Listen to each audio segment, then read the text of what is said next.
공생애 이제 마가복음에 이제 예수님의 공생애가 이제 마무리되는 지점으로 가고 있습니다. 그동안 마가복음을 굉장히 길게 제가 주일날 설교를 했습니다. 아마 오늘이 51번째 마가복음 강해인 것 같아요. 너무 오래 하는 것 같은데 아직 좀 더 남아 있습니다만은 이제 공생의 마지막 단계입니다. 이제 곧 예루살렘으로, 이제 다음 주간이면 이제 예루살렘으로 들어가기 직전에 여리고에 잠시 들으시는데 이제 곧 십자가 앞에 다가오고 있습니다. 그런데 오늘 이 맹인 바디메오의 치유 사건이 등장합니다. 예수님의 공생애의 마지막 치유 사건입니다. 예수님의 생애의 핵심적인 세 가지 사역이 있죠. 하나는 프리칭, 설교, 두 번째는 티칭, 가르침, 세 번째는 힐링, 치유 사건입니다. 세 개는 예수님의 공생의 주된 사역이었습니다. 자, 근데 오늘 예수님은 지금 십자가가 바로 목전에 있습니다. 사실 다른 데에 신경을 쓸 겨를이 없으시죠. 굉장히 다급하고 어마어마한 사건이 폭풍처럼 밀려오는 이때에 한 맹인을 고쳐주는 사건을 위해서 멈추십니다. 가는 길을. 예수님에게 있어서 이 치유의 사역은 굉장히 귀중하게 다루신다는 것을 느낄 수가 있습니다. 그냥 패스할 수도 있고, 또 예수님이 십자가 사건을 목전에 두고 어마어마한 정신적인 부담이 있을 텐데도 이 한 맹인의 요청을 거절하지 아니하시고 치유해 주시는 사건을 통하여서 예수님이 치유를 얼마나 귀하게 여기고 계시는가 하는 것을 우리에게 가르쳐 주고 있습니다. 치유자 예수죠. 자, 왜 예수님은 이렇게 치유에 관심을 가지시고 또 이 마지막 단계도 한 사람에 대해서 치유를 베푸시는가? 이것이 예수님이 오신 목적 중에 하나이기 때문이라고 얘기할 수 있습니다. 예수님의 설교는 하나님의 나라가 가까워왔다. 예수 그리스도가 이 땅에 오심으로 하나님의 나라가 시작이 되었습니다. 하나님의 나라가 시작되었음을 알리는 구체적인 사건이 뭐냐면 치유 사건입니다. 병든 자들이 치유함을 얻고 귀신 들린 자들이 쫓겨나는 역사가 일어나고, 왜 귀신 들린 사람들이 이 땅에 이렇게 많고 병자들이 이렇게 많은가? 이 세상이 죄로 인하여 깨어져 있기 때문에 그렇습니다. 우리는 늘 지금 질병을 자연스럽게 받아들이고 또 비정상 장애를 가지고 있는 것을 우리는 그냥 일상으로 받아들이지만, 이 하나님의 나라를 선포하실 때 예수 그리스도의 관점은 이 세상이 정상이 아니라는 겁니다. 본래는 그렇게 하나님이 이 세상을 짓지 않았다는 말이죠.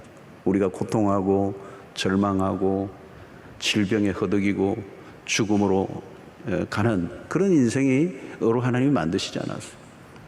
처음 본래 에덴 동산에서 하나님의 인간의 창조는 너무 아름답고 부족함이 없고 완전하고, 그래서 모두가 정상이었단 말이죠. 그런데 이게 비정상이 된 것이죠. 그래서 우리의 육체뿐만 아니라 우리의 정신, 우리의 마음도 다 깨어져 버린 세상. 그래서 예수 그리스도 이 땅에 오셔서 하나님의 나라를 선포하시고, 이 하나님의 나라가 회복되는 그 과정 안에 상징적인 사건이 뭐냐면 병자들이 낫는 역사들, 비정상적인 사람들이 정상인이 되는, 장애를 안고 있는 사람이 장애가 사라지는 일들이 이제 하나님의 나라가 왔다는 그 구체화되는 것을 알려주시는 것이 바로 치유 사건입니다. 여러분, 오늘 이 세상은 사실 죄로 인하여 심각하게 망가져 있습니다. 정상적이지 않아요. 세상은 신음과 고통으로 가득 차 있습니다. 육체적으로, 정신적으로 모두가 장애에 시달리고 있는 것입니다. 의학의 발달로 속도가 대단하지만 여전히 난치, 불치병도 많습니다. 병원도 많지만 약도 종류도 많고 또 병의 종류도 그만큼 많은 것이죠. 이것이 망가진 세상의 현실이라는 것입니다. 여러분, 병이 들면 어떻습니까? 일상의 삶이 불편해집니다. 행복지수가 현저하게 떨어져 버리죠. 생명의 질이 떨어지는 겁니다. 그리고 돌봄을 받아야 되고 누군가에게 도움을 받지 않으면 살 수 없는. 그래서 여러분 가족 가운데 한 명이 아파도 어때요? 그 고통이 가족 전체에게로 전이 됩니다. 예, 그분만 아픈 게 아니고 가족 전체가 이제 고통을 앓는 것입니다. 특별히 우리는 육체적인 질병과 정신적 질병은 연결되어 있습니다. 몸이 약하면 마음도 약해지잖아요. 마음이 약해지면 몸도 약해집니다. 아프면 다양한 감정들이 막 몰려와요.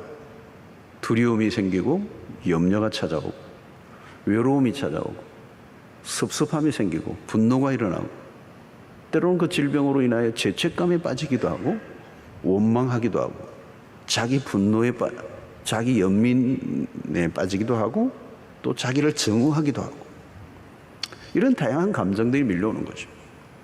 여러분 인생은 참 짧습니다. 그런데도 이 질병과 이 노후에는 싸우면서 죽어가는 거예요. 이 사는 날 동안에 쉼이 없는 늘 불안이 내재되어 있는 겁니다. 내가 지금 병에 걸리지 않아도 병에 걸릴지 모른다는 이 불안감, 그죠? 요즘 코로나로 인하여서도 더 그런 걸 많이 느끼잖아요. 내가 걸릴지도 모른다.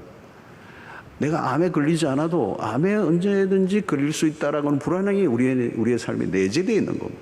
이 자체가 우리의 삶을 굉장히 힘들게 하는 거예요. 여러분 정신적 질병도 얼마나 무섭습니까? 사실 여러분 이 정신질병은 육체의 질병보다 숫자가 더 많아요. 뭐 이름을 붙이기 어려워서 그렇지 정신적 질병은 뭐 이루 헤아릴 수 없이 많아요.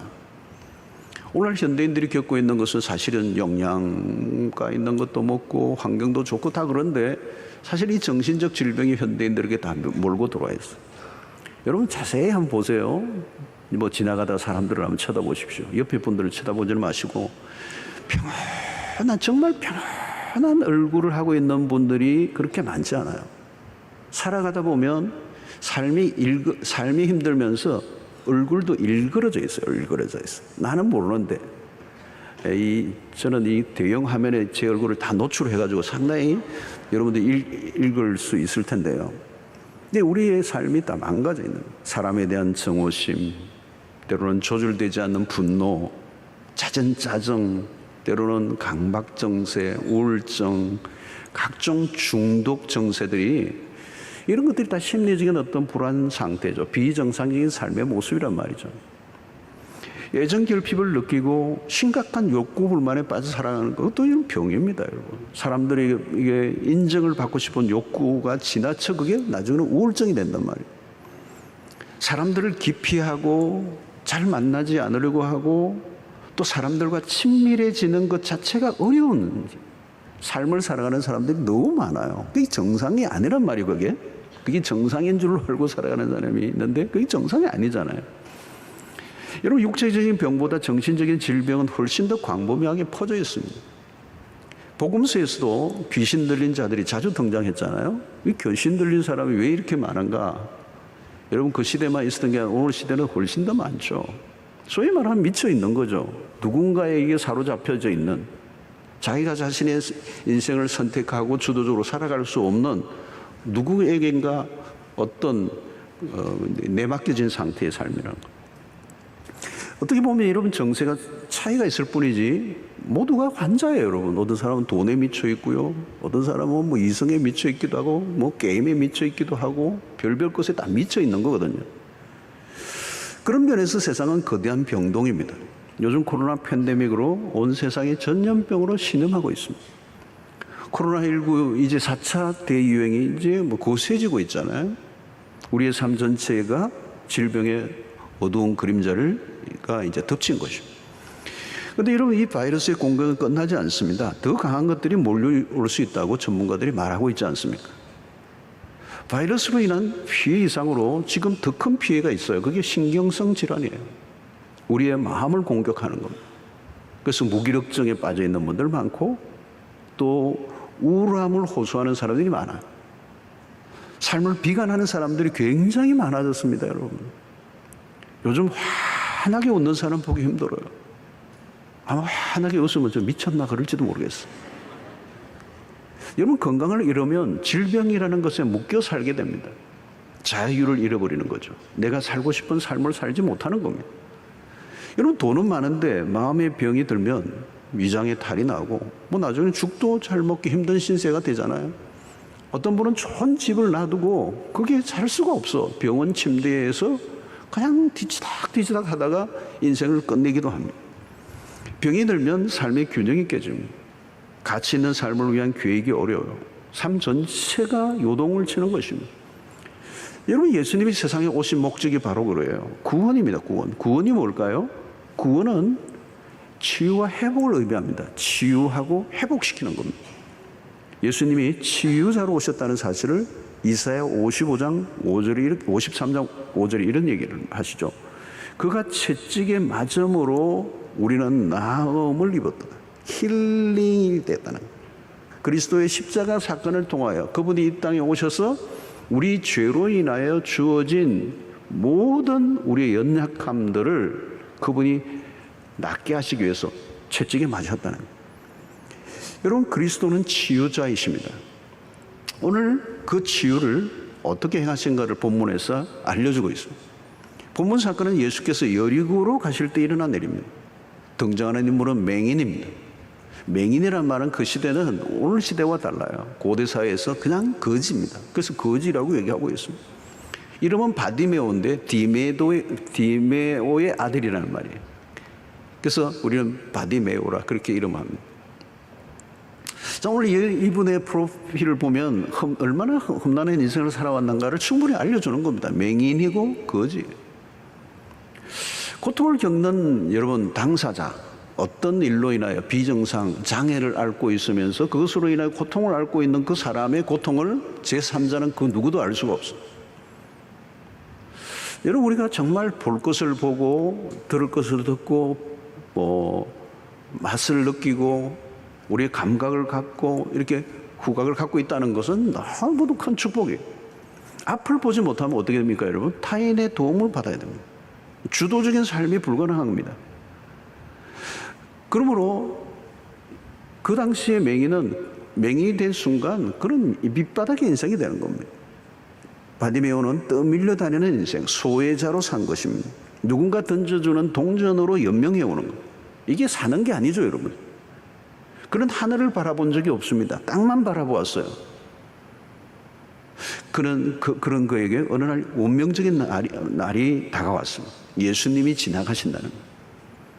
바디메오가 소리를 지릅니다. 다윗의 자손 예수여, 나를 불쌍히 여기소서. 여러분, 여기 나를 불쌍히 여기소서. 여러분, 이게 중대한 고백입니다. 나를 불쌍히 여겨주십시오. 이 고백 안에는 뭐가 있냐면 나에게는 소망이 전혀 없습니다. 그야말로 절망적인 상태를 의미하는 거예요. 여러분, 아무나 이런 고백을 하지 않습니다. 나는 아무것도 할 수 없습니다. 여러분, 이게 어린 아이와 같은 모습이에요. 우리가 앞부분에 살펴보았던 것처럼 마가복음 10장 15절에 내가 진실로 너희에게 이르노니 누구든지 하나님의 나라를 어린 아이와 같이 받들지 않는 자는 결단코 그거에 들어가지 못하리라. 이 어린 아이와 같지 않는다는 이 말이 그거예요. 의존적인, 자기 스스로는 아무것도 할 수 없는 연약한 존재임을 이렇게 고백하는 사람. 이것이 바로 심령이 가난한 자의 모습이죠. 심령이 가난한 자가 복이 있다는 거예요. 저들이 배부름을 받을 것이다. 여러분, 언제 우리가 은혜를 받습니까? 바로 이 상태예요. 나를 불쌍히 여겨 주십시오. 어떤 자기 안에 자존심도 갖고 있지 않아요. 완전히 바닥난 상태 속에 마지막 남아있는 자존심마저 완전히 던져놓고 그 주님의 자비와 긍휼을 구하는 모습. 여러분, 우리는 이 바디메오 같은 심정이 필요해요. 나를 불쌍히 여겨 주십시오. 여러분, 기도가 뭡니까? 기도가 그거예요. 나를 불쌍히 여겨 주시옵소서. 저는 새벽마다 기도할 때 빠뜨리지 않는 기도가 이 기도입니다. 주 예수 그리스도시여, 이 죄인을 불쌍히 여겨 주시옵소서. 오늘도 하나님의 자비와 긍휼이 없으면 나로서는 어떤 것도 소망이 없습니다.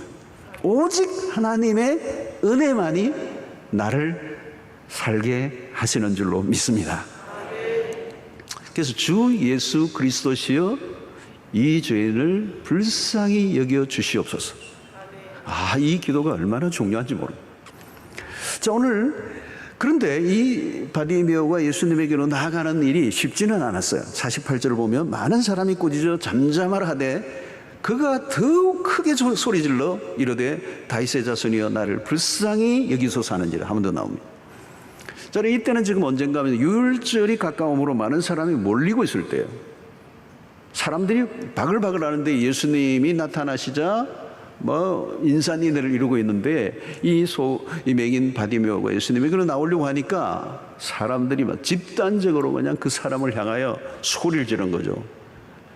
그런데 여러분, 이것이 일반적인 세상의 모습이에요. 대개는 다른 사람의 고통에 별로 관심이 없어요. 그를 좀 안내해서 예수님을 만나게 하고 그의 문제를 해결을 받도록 도와주는 게 아니에요. 이 군중들은 꾸짖는 거예요. 잠잠하라. 입 다물어. 여러분, 이 다른 사람에 대한 고통에 별로 배려가 없어요. 여러분, 장애인 시설이 자신들이 사는 동네로 들어온다고 주민들이 집단적으로 데모하는 모습 우리는 종종 보죠. 그런 거예요, 여러분. 인간이 세상은 다른 사람의 고통에 대해서 자비롭게 대하지 않아요. 자, 난관이 있습니다. 반대자들이 막 일어납니다.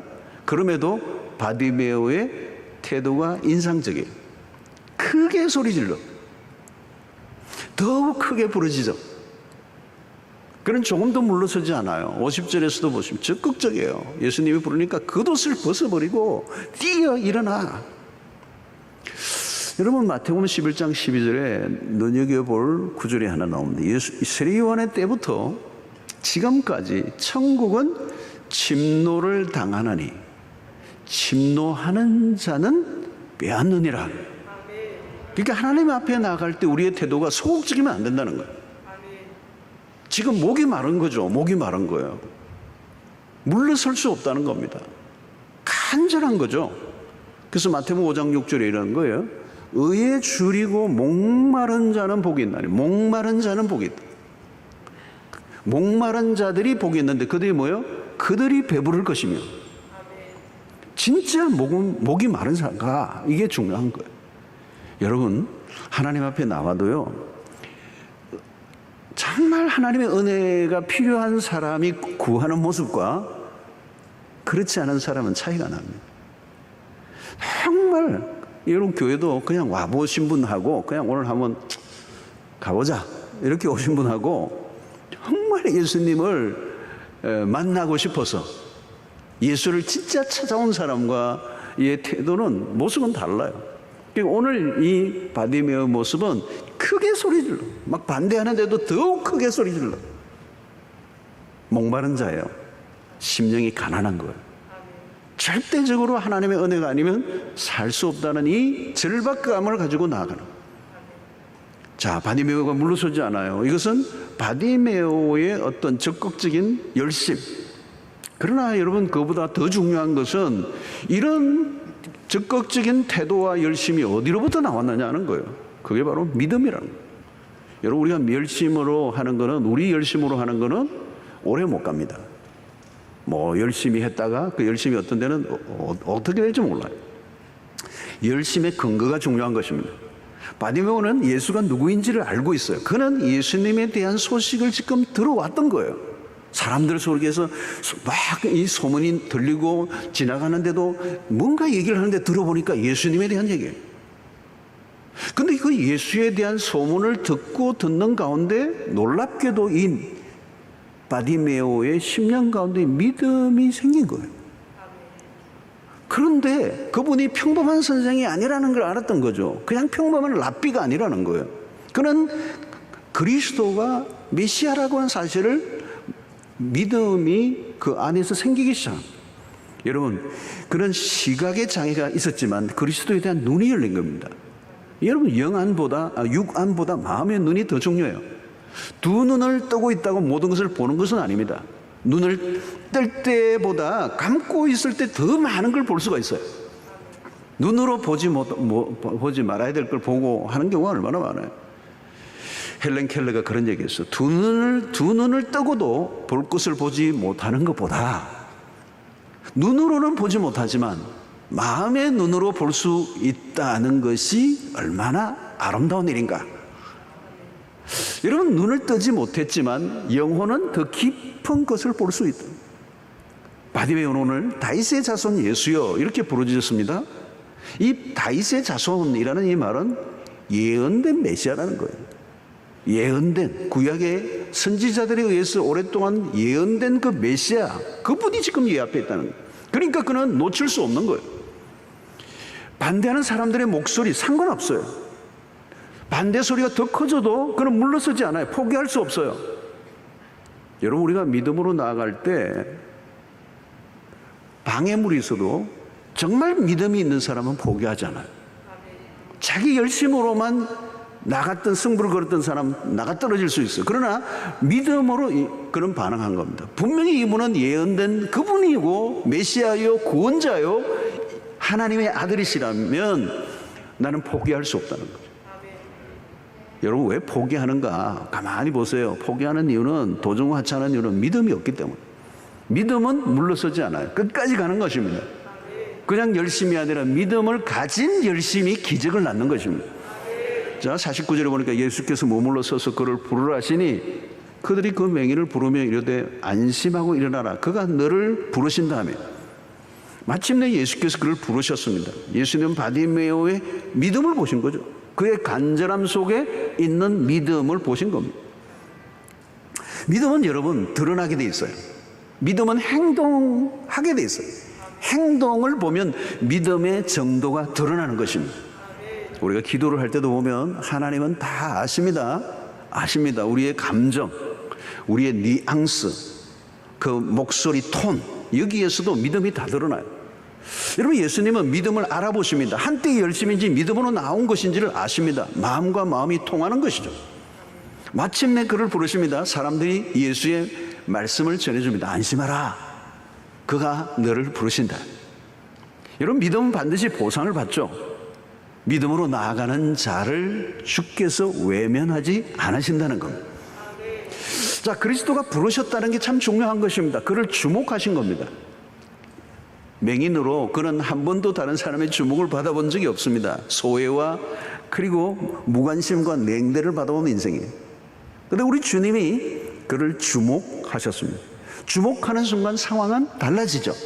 50절에 맹인이 겉옷을 내버리고 뛰어 일어나 예수께 나아오거늘. 적극적입니다. 믿음의 반응이에요. 예수께 나아오거늘.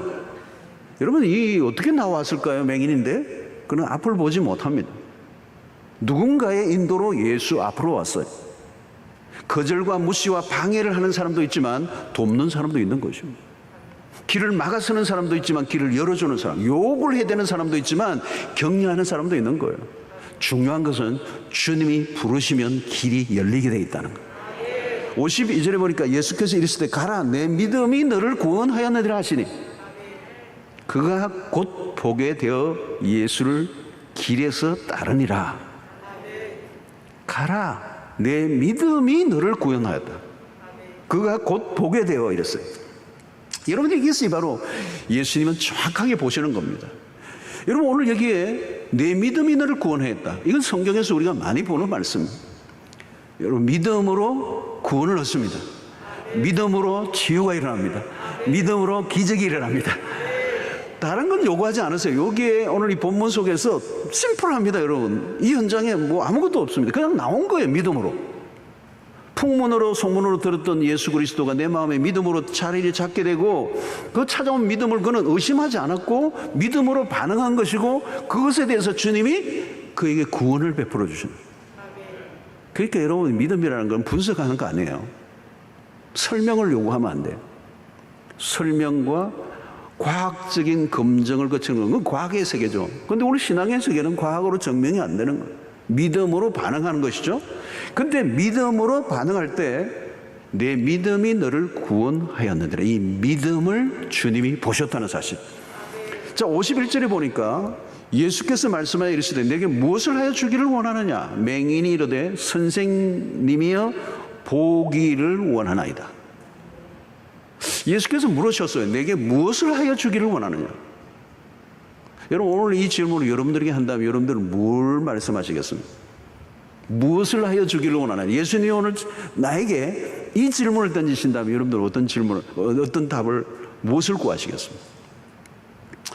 예수님을 찾아오는 목적이 다양하겠죠. 어떤 분은 뭐 자기 사업의 문제, 일신상의 문제, 가정의 문제, 자녀의 문제, 결혼의 문제, 사업의 문제, 다양한 문제를 가지고 주님에게로 찾아올 것입니다. 어떤 문제를 가지고 있든지 주님을 찾는 것은 좋은 일이에요. 그런데 여러분, 모두가 너가 무엇을 원하느냐라고 할 때 바른 대답을 할 수 있는 사람이 많지 않아요. 우리는 바로 앞부분에서 제자들마저도 그들은 엉뚱한 것을 구했습니다. 하나님의 나라가 임할 때에 한 사람은 당신의 오른쪽에, 한 사람은 왼편에 앉게 해달라, 이런 구하는 엉터리 제자들이 있어요. 그들은 무엇을 구해야 되는지를 몰랐어요. 그들은 야망을 구한 것이죠.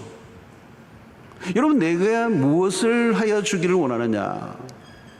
어려운 것입니다. 나의 필요가 뭔가, 진정한 필요가 뭔가, 나의 가장 절실한 것이 무엇인지 잘 몰라요, 여러분.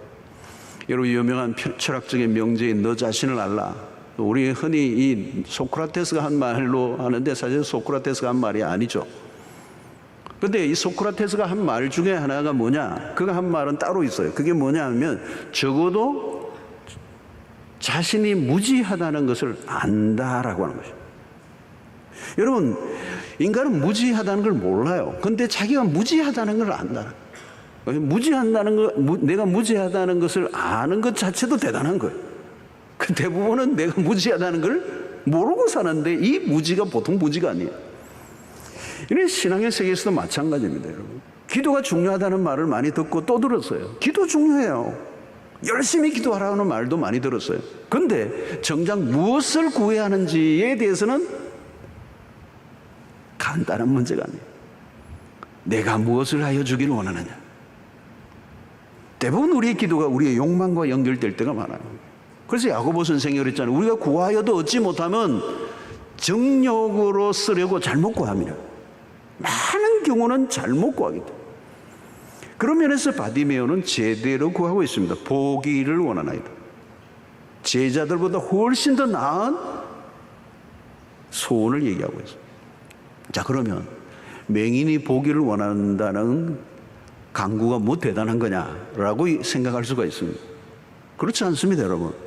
날 때부터 일평생 눈을 뜨지 못하고 맹인으로 살아온 사람은 그 자신의 삶을 그대로 받아들이고 수용하고 인정하고, 그리고 이 눈을 뜨게 해줄 수 있는 존재라고 하는 것이 있다는 사실을 생각하지 않고 살아요. 그걸 구한다는 건 불가능한 거예요. 이 대부분은 그냥 동전을 구하고 내 삶의 필요를 채우는 어떤 일상의 문제를 구하고 끝날 거예요. 감히 내 눈을 보게 해달라고 하는 이 기도를 할 수 있는 사람이 없어요. 그런데 오늘 그런 단순한 바램이나 넋두리를 한 게 아니에요. 지금 앞에 있는 이분에 대한 메시아에 대한 믿음을 가지고 있는 거예요. 내 앞에 있는 이분이 그냥 어떤 존재가 아니라는 거예요. 위대한 정도가 아니라 이분은 구원자라는 거예요.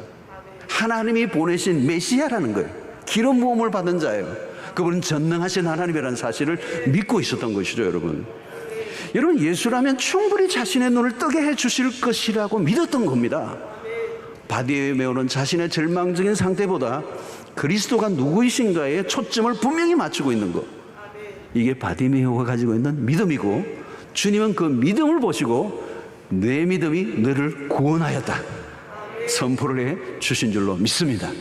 사랑하는 성도 여러분, 우리가 삶이 힘들고 어려우면 자신의 문제에 빠져 거기에 초점을 맞추고 거기에 모든 게 사로잡혀 있을 수가 있습니다. 거기에서 벗어나 전능하신 하나님이 누구이신지를 바라보고 그분을 더 신뢰하고 그분에게 더 가까이 나가고 그분이 누구이신가를 더 많이 묵상하게 될 때 문제로부터 빠져나오는 역사가 일어나게 될 줄로 믿습니다. 자, 52절 하반절을 보니까 곧 그가 보게 되어 예수를 길에서 따르니라. 마지막 대목이에요. 이 예수를 따른다는 것 안에 많은 의미가 담겨 있어요. 여러분, 병으로부터 자유를 누리는 사람에게만 일어날 수 있는 거예요. 질병에 묶여 있는 사람은 묶여 있어요. 누구를 따르는 거예요? 따를 수 없어요. 예수를 따른다는 것은 모든 것으로부터 자유를 얻을 때 가능한 것입니다. 자신을 묶고 있던 모든 족쇄가 풀려진 겁니다. 진정한 자유를 얻는 거죠. 여러분, 병이 낫고도 엉뚱한 길로 가는 사람 많습니다. 기적을 체험하고도 오리발 내는 사람 한둘 아닙니다. 문제가 해결되고 나면 자기 갈 길 가는 사람 많습니다. 여러분, 우리 복음서에서 나타나는 나병 10명이 예수님으로부터 치유를 받고도 9명은 그냥 가잖아요, 자기 길을. 한 사람만 돌아와서 예수님께 감사하고 믿음으로 반응하고 그가 온전한 치유를 경험하는 것이에요. 바디메오가 그런 사람이에요. 자신을 구원으로 이끈 분을 따른다는 것은 당연한 것입니다. 그것은 영적인 눈이 열렸기 때문에 가능한 것입니다. 영적 무지에서 벗어난 것입니다. 여러분, 눈만 뜨는 것으로 기적이라고 말할 수가 없습니다. 오늘 우리의 인생 가운데 여러분들의 삶 속에서도 이 온전한 치유가 일어나게 되기를 축원합니다. 주님이 주시는 치유는 자유를 제공하여 우리에게 평온으로 인도합니다. 우리에게 안식을 주십니다. 우리 안에 내적인 갈등이 사라지게 만듭니다. 모든 부분에 토탈 블레싱, 종합적인 축복이 일어나는 것입니다. 여러분, 세상에서 일어나는 치유들은 부분적인 치유예요. 그가 나았다고 하는데 무엇이 나았던가? 어느 한 부분이 나은 겁니다. 뭐 수술을 해서 어떤 한 부분을 제거하고 그 부분이 나은 거지 삶 자체가 회복된 건 아니에요. 다른 부분은 여전히 병적인 상태에 놓여 있다는 거예요. 여러분, 세상에서는 온전한 치유가 없습니다. 몸은 치유되었지만 마음이 병든 사람들 많아요. 마음의 병은 나았지만 몸의 병은 그대로 있기도 합니다. 마음이 병들면 몸이 건강해도 건강하다고 할 수 없어요. 마음은 건강하지만 육체의 질병에 걸려 있어도 마찬가지입니다. 몸은 멀쩡한데 감정이 상해 있는 사람들 많습니다. 그건 멀쩡한 게 아니에요, 여러분. 전인적 치유, 전인적 건강을 가진 사람은 사실 많지가 않습니다. 어떤 경우에, 많은 경우에는 감정이 깨어져 있고 의지가 작동이 안 되고 고장이 나 있는 사람들, 지적으로는 굉장히 똑똑한데 영적으로 어두운 사람들, 홀로는 탁월하지만 관계를 잘 맺지 못하는 사람들, 무엇인가 균형이 깨어진 사람들이 얼마나 많습니까? 이것을 우리가 뭐예요? 오디나리가 아니에요. 정상이 아니라는 거죠. 아브노말이라는 거죠. 여러분, 온전한 회복은 우리 주님만이 하실 수가 있습니다. 예수는 온전한 치유자이십니다. 예수님은 가장 위대한 의사가 되십니다. 예수님만이 온전한 치유의 힘을 가지고 있다는 겁니다. 우리에게 온전한 치유가 일어나야 되는데요. 그것을 위해서 어떻게 해요? 우리 자신을 하나님 앞에 내어놓아야 합니다. 여러분, 영적으로 우리가 다시 살기 위해서는 하나님과의 관계가 온전히 회복되어야 된다는 것이죠. 여러분, 육체적 건강의 회복으로 어떤 사람은 몇 년 더 살 수 있습니다. 그건 좋은 일이죠. 또 그렇게 수명을 우리의 연장시키는 것이 현대의학이 하는 일이에요. 그러나 여러분, 진짜 회복은 그리스도만이 주실 수가 있어요. 영적인 부요를 누리는 것은 그리스도 안에서만 가능하다는 거죠. 우리가 구원이라는 말은 하나님의 생명에 접속된 것을 말하는 것입니다. 영생의 삶은 여러분 죽고 난 다음에 일어나는 것이 아니라 예수 그리스도를 믿는 순간 하나님의 생명에 우리가 접붙여지는 것입니다. 그 생명의 질이 전혀 다른 생명이 우리 안에 들어온 것이에요. 그 사는 삶이 이제는 새로운 생명이 우리 안에 주어져 있기 때문에 저주 아래서 지극히 한계를 가진 퀄리티가 낮은 그저 연명하는 생명의 삶과는 전혀 다른 삶을 하나님 우리에게 부여해 주셨기 때문에 그 치유의 경험을 우리가 날마다 해가는 것이 중요한 것입니다. 사랑하는 성도 여러분, 지금은 세상이 많이 끼어져 있습니다. 고통하는 세상, 고통하는 영혼들이 너무 많아요. 깨어진 삶이 널려져 있습니다. 우리는 이미 시작되었지만 아직 완성되지 않은 하나님의 나라의 사이에 있어요. 그죠? 우리는 아직 이미 시작된 하나님의 나라로 인해서 예수님이 이런 병자들을 고치시고 맹인의 눈을 뜨게 하시고 귀신을 쫓아내시는 이런 사건들이 지금 벌어졌지만 완성된 건 아니에요. 다가 already 이미 시작되지만 not yet 아직도 이루어지지 않는 하나님의 사이에 있기 때문에 성도들도 고통에서 피해갈 수가 없어요. 그래서 우리에게는 성도들도 다양한 질병에 걸리고 고통하고 어려움을 겪고 하지만 그 고통 속에서 우리는 그 고통이 깊어질수록 다가올 완성될 하나님의 나라를 더 기대하고 갈망하며 살아가는 우리가 되어야 될 줄로 믿습니다. 여러분, 바울은 하나님의 놀라운 복음을 위해서 자신의 삶을 다 던졌는데도 불구하고 자신의 연약한 육체의 가시, 고통을 주는 것이 제거되지 않았어요. 3번이나 기도해도 사라지지 않았어요. 이게 오늘 아직도 완성되지 않는 하나님의 나라에 살아가고 있는 당신의 백성들의 모습이에요. 그렇지라도 하나님은 그 연약함을 통하여 하나님의 능력이 머물러 있으므로 결코 그 연약함이 마이너스가 되지 않고 연약함을 통하여 더 놀라운 하나님의 능력과 역사가 나타나게 하시고 바울의 삶을 더 훨씬 더 멋있게 아름답게 사용하시는 도구가 되게 하시는 거예요. 결국 그 고통의 피해자가 되지 않고 고통의 수혜자가 되게 하시는 것도 하나님의 치유의 방식 중에 하나예요. 사랑하는 성도 여러분, 오늘 우리에게는 정상이 아닌 것들이 많아요. 우리 성도들의 삶 속에도 연약한 부분들이, 우리는 너무도 연약한 존재들.